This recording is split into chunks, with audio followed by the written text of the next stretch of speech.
Hey there, and welcome to my early access lazy review of Rebel Moon Part 1 Child of Fire, written and directed by Zack Snyder. Damn.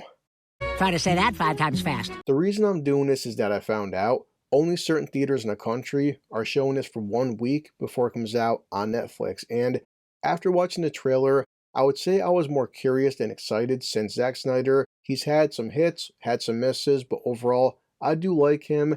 And apparently he wanted to make his own Star Wars film. Disney owns that, so that's not going to happen. So why not go to Netflix? And I'm telling myself that I got to check this out because it can't be any worse than 7, 8, and 9, right?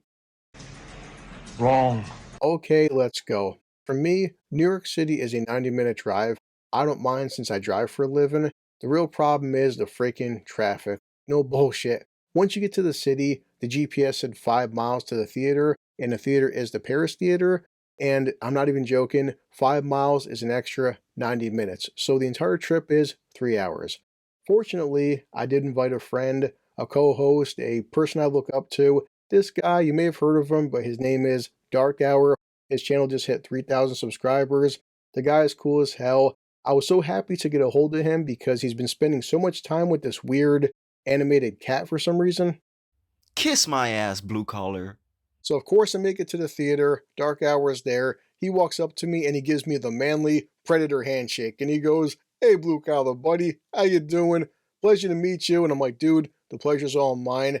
Afterwards we get out of the movie and I tell him about my new 3 lazy questions. He's like, "Hey, wait a second, you got 3 new lazy questions?" And I'm like, "Yeah dude, let's talk about it." So question number 1, how do I feel about the movie? I mean, it's what you're here for, right? Question number 2, should you see said movie or should you skip it altogether? But most importantly, question number 3 is, I didn't pay for this movie, but should you? But, well, this time, I'm a liar, since they wouldn't take my damn Regal app, those damn mooks, and I actually had to pay for the film. Now, every single video I do, I gotta drink some good old alcohol. But this time is very special, since sometimes I mix it with juice, sometimes I mix it with soda.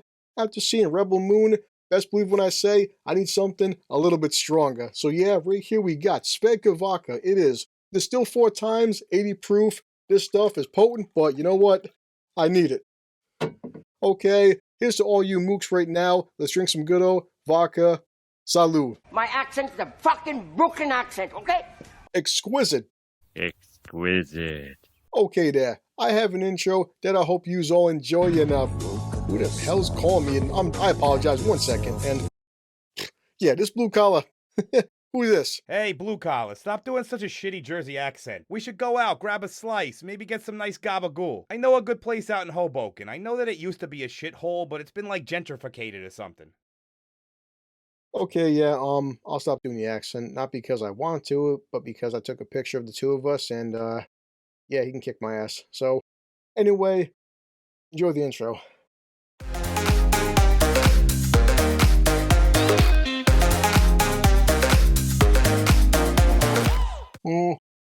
Powerful, but gonna need it. So, what is going on with Zack Snyder's ripoff?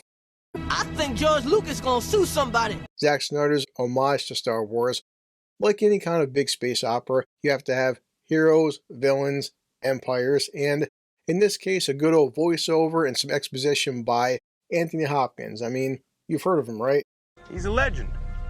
After all this exposition dump, we do get introduced to our main character, Cora. And best believe when I say that Cora is very original. I mean, she's out there being a farmer, plowing the fields. She's looking up into the twin suns. She's looking up into a burning planet. And just, you know that her life is going to be so much more than just being on this one planet. So, yeah, it's very original.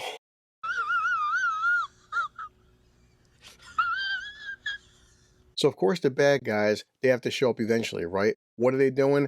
They have this big ship in the sky. It's powerful, menacing. As soon as they land on the planet, I'm not even joking, I'll find you some pictures. They're actually dressed like Nazis. Like, it's so freaking on the nose. And they're harassing these farmers. I can't even remember the faction's name. I think it's like the Imperium or something. For the sake of the video, let's just say the Empire. And what do they want? What are they here for? Well, according to Cora, they want everything. What do you think they want? Now we get to meet our main bad guy, Admiral Atticus, and he's talking to the head farmer. You know what? The troops are hungry. We got to get some grain off you guys. And we noticed that you're a pretty big farm. You got extra supplies. These guys were morons and sitting there selling their extra storage to a bunch of rebels. To say the least, the Admiral and his troops, they're not happy. They want killing the head farmer. And then he leaves a bunch of troops saying, you know what? We'll come back in 6 months. You better have some good grain or we're just going to kill you all. So fast forward a little bit, and because it's a Snyder film, there's a young woman about to get assaulted, we'll say, and Cora, she snaps. What does she do? She kills all the soldiers because why not? And now this shit hit the fan. We're gonna have to fight. Okay, and that's the basic plot for the first hour of the film. And the film, well, it's over, on to part 2. But in all reality, nothing else really goes on. It comes down to Cora going from fetch quest to fetch quest to different planet to different planet. She starts recruiting different characters, and she wants to make a last stand on the Rebel Moon against the evil Empire. Not even joking. If you want to compare this to Star Wars, you have memorable characters from Chewbacca to Han to Leia. You can say that Charlie Hunnam, he plays a Han Solo type, but you get this other character where he rides this big CGI bird. Even a woman who has cyborg enhancements, and hey look, it's a supposed ripoff of lightsabers, but in all reality, it's just 2 machetes and they heat up really hot and they start to kind of glow, and I'm not joking. No! It's just dumb! The 2 superheated machetes, they're not as cool or as iconic as a lightsaber, and now the rest of the plot, I'm sorry, but like a 6-year-old with a crayon could have wrote the script, and it's just that Cora goes from planet to planet, meeting character from character, with just very generic archetypes, no backstory, and overall, I didn't care about any of them. Wow, you are very forgettable. That's pretty much it for me. Plot-wise, I can't think of much else to talk about, so back to my 3 lazy questions. Number 1 off the bat, how to feel about it. As I've said before, I do like Snyder overall. I love 300, I enjoy Watchmen, but holy shit guys, from the guy who was given a budget of $200 million from Netflix and his first take on Star Wars, boy was I fucking let down. I expected more from you.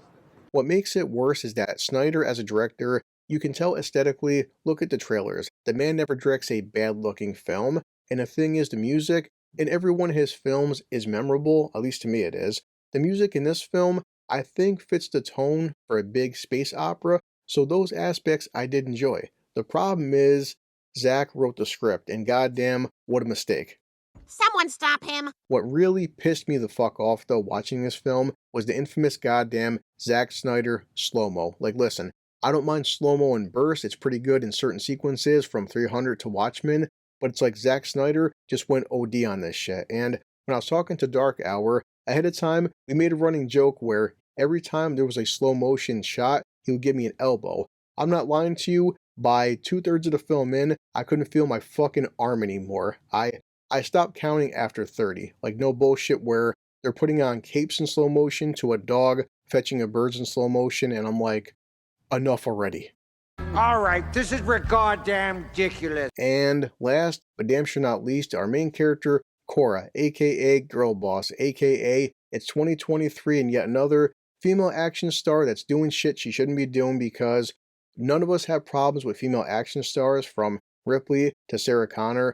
Recently on my Loser's Lounge, check it out, we watched The Long Kiss Goodnight. But of course we have this character where I don't care if she's a soldier, she's been trained, she can hold a gun, that's not an issue. But of course the whole, I'm 120 pounds, taking on 5, 6, 7 guys, 2 or 3 times my size, it's just bullshit. Bullshit. I am sorry if question 1 was a little long, but don't worry, question 2 is pretty simple. Should you see it? Fuck no, skip it. Waste of time. But on to my final question, which is different this time because I actually did pay for it. And as somebody who paid for it, it was a waste of my fucking money. I would tell you that if you have Netflix, you're not going to pay for it. So the only way you're paying is you're paying for it with your time, which I can tell you firsthand, don't waste your fucking time. It's just overly long, overly convoluted. It's got a bunch of ideas that don't make any fucking sense. And overall, it's a waste of money. It's a waste of money. Okay, thanks for staying this long. Of course, everything I review, I have to do a rating system. This one is no different. And yeah, vodka without any mixer. It did suck driving 3 hours to NYC, 3.5 hours back home because of the fucking traffic, but at least I got to hang out with a good friend.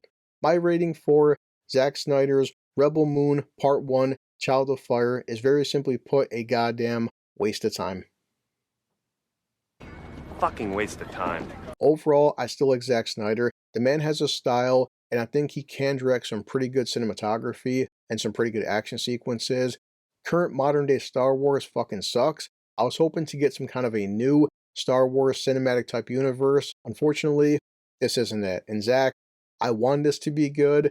It's not, and I have no desire to ever watch this again. I'm only going to watch part 2 just so I can review it, and that's pretty much it. So I'm going to check my time. I'm always low. I'm going to edit this as fast as possible. I probably won't have it out by the time it hits Netflix, but hey, you know, some of us got to work, right? Also, whenever Dark Hour puts up his video, please check out his as well. And that's it, guys. I'll see you later. Cheers.